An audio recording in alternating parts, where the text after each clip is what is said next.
En 2020, l'écologie a été un des sujets principaux de la campagne des municipales à Strasbourg, dans un contexte européen et national favorable à la suite des marches pour le climat et des Gilets jaunes. La transformation écologique de Strasbourg était alors vue comme une priorité. Mais 6 ans après, la donne n'est plus la même. Le logement, la vie chère et le pouvoir d'achat ont supplanté la question écologique, parfois mal vue. Pourtant, l'écologie reste une problématique indéniable alors que la pollution de l'air cause plusieurs dizaines de milliers de morts par an et que les périodes de canicule sont devenues la norme à Strasbourg, frappant surtout les quartiers populaires, encore sous-dotés en espaces verts. Dans ce contexte ambivalent, quelles sont les propositions des candidates et des candidats sur le sujet de l'écologie?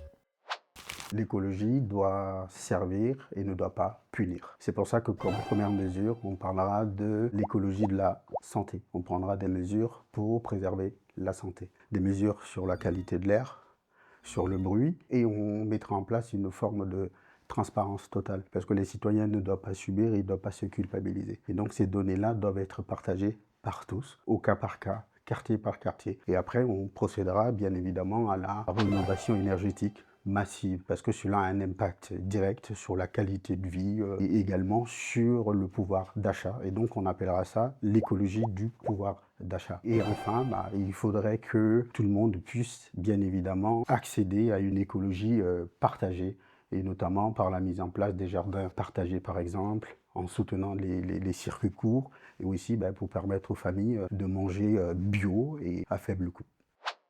Pour ce qui concerne l'écologie, ce qui me paraît prioritaire, c'est ce qui concerne la vie des gens, la vie quotidienne, mais aussi le futur de Strasbourg. Réduire les pollutions, permettre aux habitants de vivre mieux, et donc c'est tout d'abord pouvoir rénover plus rapidement les logements qui doivent aujourd'hui être transformés. C'est deuxièmement pouvoir avoir un coefficient biotope plus important dans chaque projet immobilier. Ensuite, c'est de pouvoir coupler à la fois la nature, les forêts, augmenter ces forêts, mais permettre aussi un plan de zone de fraîcheur qui permettra à chaque quartier de pouvoir disposer d'une meilleure température et de meilleures conditions de vie lorsqu'il fait trop chaud. Notre première mesure, c'est de renaturer Strasbourg. Et pas seulement renaturer Strasbourg avec des arbres en pot l'été, mais réellement déminéraliser les places et planter des arbres. Vous savez, je suis conseiller d'Alsace en charge de l'environnement. Nous avons en 4 ans planté 400 000 arbres en faisant confiance non seulement au public, mais aussi au privé. Et je pense qu'aujourd'hui, nous pouvons planter davantage d'arbres en étant en lien avec les entreprises qui veulent jouer le jeu, mais aussi aux citoyens strasbourgeois qui veulent accompagner cette transition écologique. Notre deuxième mesure, c'est que Strasbourg, c'est une ville d'eau. Et je pense que ça doit se voir, notamment avec des fontaines sur nos places, mais aussi en renouant avec non seulement l'Ille, mais aussi le Rhin, mais notamment en préservant la nappe phréatique, qui est vraiment un joyau. C'est la plus importante d'Europe. Et je pense que l'eau est un élément extrêmement précieux de la vie quotidienne des Strasbourgeois. L'autre point, c'est évidemment accélérer la transition énergétique, évidemment en isolant les bâtiments publics, mais aussi en ayant un éclairage qui puisse être LED et qui puisse être intelligent, car c'est des gains évidemment budgétaires pour la municipalité, mais c'est aussi moins d'énergie qui est consommée et qui est préservée pour demain. L'écologie, ça doit vraiment être la bataille de cette municipalité, car aujourd'hui, on a des pics de chaleur énormes à Strasbourg, on a des maladies qui sont liées à la pollution, on a le développement de l'asthme également, des maladies cardiovasculaires. Il faut avoir une politique écologiste qui est large, qui répond à toutes les problématiques, parce que la pollution, ce n'est pas simplement dans l'air, c'est aussi dans nos assiettes. Avec Strasbourg C'est nous, ce qu'on propose, c'est une végétalisation égalitaire entre les différents quartiers de la ville, car aujourd'hui, cette végétalisation est effective seulement au centre-ville. On a plein de quartiers à Strasbourg, comme au Neuhof, à Haute-Pierre, à Cronenbourg, aussi à la Robertsau, où il y a un manquement de végétalisation dans les rues. On propose également du circuit court pour les restaurants populaires municipaux, mais aussi pour les cantines scolaires, car il ne suffit pas de faire du bio, il nous faut produire local pour éviter de transporter des légumes, des produits frais par avion. On propose également de préserver la ceinture verte de la Robertsau, car il y a à chaque fois des projets urbains qui grappillent sur ce véritable poumon de Strasbourg et il faut le préserver. On voit que le dérèglement climatique s'accélère et notamment notre ville va subir de plus en plus de périodes de canicule. Donc plusieurs mesures à mettre en place. D'abord, accélérer la rénovation thermique des bâtiments publics et des logements. Et donc ce seront 6 000 bâtiments publics et logements par an qui seront rénovés. Ça permet évidemment de vivre dans des conditions plus confortables, d'éviter les passoires et les bouilloires thermiques. Ça permet aussi de faire des économies. Ensuite, nous continuerons de développer les réseaux de chaleur urbains pour que tous les quartiers puissent être connectés d'ici la fin du prochain mandat. Et donc, ça permet d'avoir accès à une énergie décarbonée qui n'est pas soumise aux fluctuations et aux tensions géopolitiques. Et enfin, il faut bien sûr continuer à végétaliser la ville. C'est la création de nouveaux parcs et squares, mais c'est aussi la mise en place de corridors de fraîcheur, des axes végétalisés, ombragés, qui permettent de continuer à se déplacer en plein confort, même en période de canicule. Pour moi, ce qui est essentiel, c'est de concilier écologie avec progrès et donc d'utiliser les innovations et les technologies pour mener la transition climatique. C'est pour ça qu'on créera un pôle de recherche municipal et métropolitain pour que sur la qualité de l'air, la qualité de l'eau par exemple, Strasbourg soit le premier terrain d'expérimentation des innovations mondiales qui sont menées à l'université ou dans les entreprises. Deuxièmement, c'est une végétalisation pérenne de la ville, pas des aménagements éphémères, pas des gadgets, et libérer des nouveaux poumons verts. Et donc en réfléchissant par exemple à enfouir partiellement la M35, on libérera là aussi des terrains pour pouvoir créer de nouveaux parcs et de nouveaux espaces de respiration.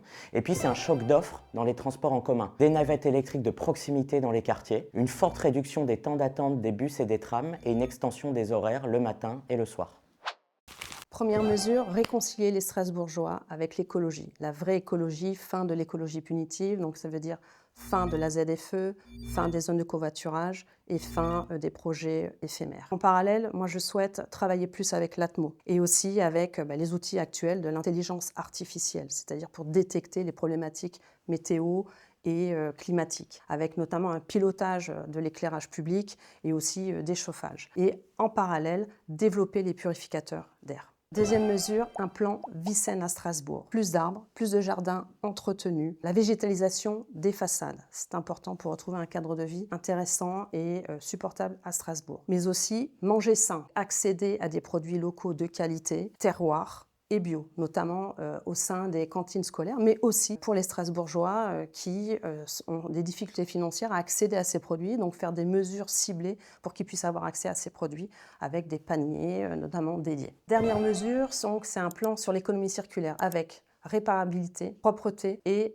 tri, notamment éduquer les enfants à ces thématiques parce qu'il y a un réel besoin et surtout il y a un manque sur le tri sélectif et la propreté.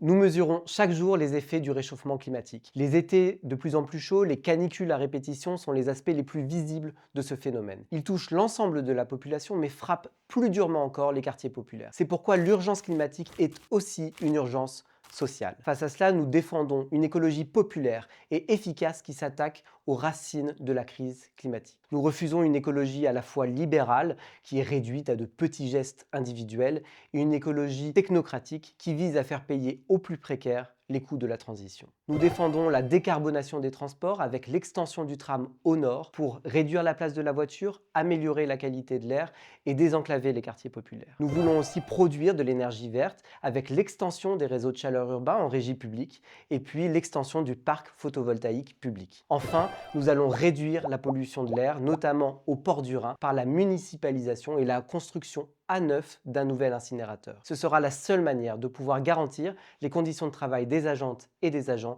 et le respect des normes environnementales. La première mesure, c'est Strasbourg Énergie Citoyenne. L'idée, c'est de pouvoir produire et vendre notre propre énergie. On sait qu'on est dans un contexte où on a énormément de crises internationales. L'idée, c'est de pouvoir dépendre de soi-même, créer notre propre énergie, pouvoir la revendre aussi, avoir un investissement sur long terme et concrètement, ce serait installer des panneaux solaires sur des établissements de la municipalité, sur les écoles, des équipements géothermiques aussi, pour pouvoir justement créer notre propre énergie et dans un futur temps la revendre aussi. La deuxième mesure, l'écologie, c'est aussi la propreté et pour moi, il est essentiel que tous les logements sociaux puissent être équipés de poubelles enterrées pour éviter justement la prolifération des rats qui sont malheureusement un peu trop présents à Strasbourg. Et enfin, la troisième, c'est centraliser le ramassage de déchets auprès de la ville de Strasbourg. Malheureusement, aujourd'hui, que ce soit les bailleurs sociaux ou la ville de Strasbourg, on se rejette toujours la balle dessus. Il faut qu'une seule entité, et c'est la responsabilité de la ville de Strasbourg, de s'occuper du ramassage de déchets.